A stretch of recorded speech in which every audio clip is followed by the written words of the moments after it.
to pieces. Martini Henry had a range of up to 1,000 yards. At 400 yards it was very effective. It would make a reasonably small hole in the front of you and make a very large one in the back, as big as your fist, if it left your body ripping sinews and bone on its way. Most of the Zulu casualties from the battle never survived.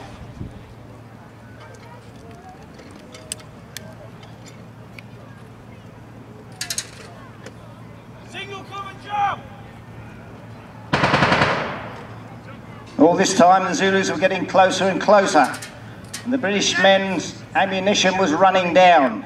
70 rounds per man. The rest of the ammunition was in the wagons, another 200 rounds for each man. As long as they could get to them, there was no problem. They never reckoned to use more than 30 rounds in a day fighting the natives anyway.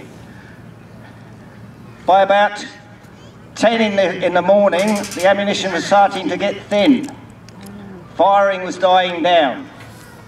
The Zulus had attacked in their normal formation the horns of the buffalo, which involved the main body of the impi thrusting forward at the centre of they were attacking. The horns, the flanking men, would go around the sides. They would then meet up at the back, at which time they blocked off the ammunition wagons. The infantrymen's ammunition was running out. They couldn't get to the wagons. The ammunition was 70 rounds, was nearly gone. The next thing was the artillery went to canister shot, which is fantastic shotgun rounds, which would absolutely rip holes in bodies of people. But it was no good. The impi was too much for them. The ammunition had run out. Men were dying.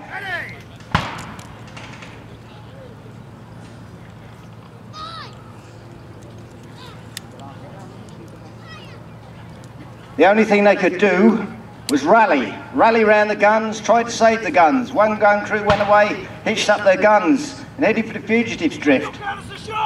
The guns were their colours. You mustn't lose your gun to the enemy. It's like losing your regimental colours in the Royal Artillery.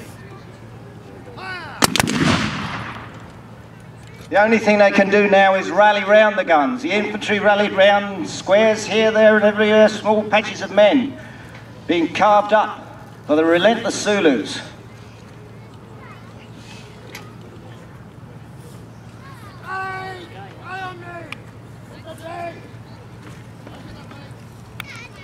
Artillerymen who didn't have a lot of small arms would pick up rifles dropped by the dead infantrymen.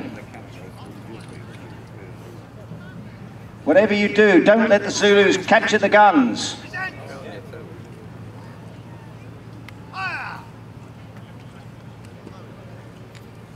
Fix your bayonets. Use anything. Hand-to-hand combat, it's desperate now. You've got 24,000 Zulus. There's only a quarter of the men left standing.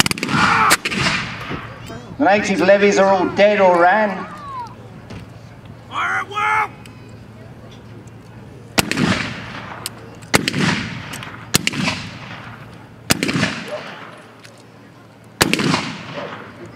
The impi is swarming over them. They're cutting them to pieces.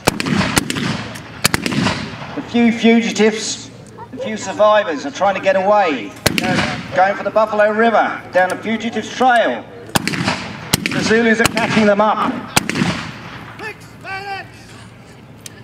But it's no good. It's down to the cold steel. Sell yourselves well, boys.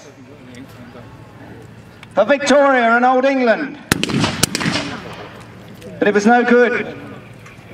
They died to a man on the field.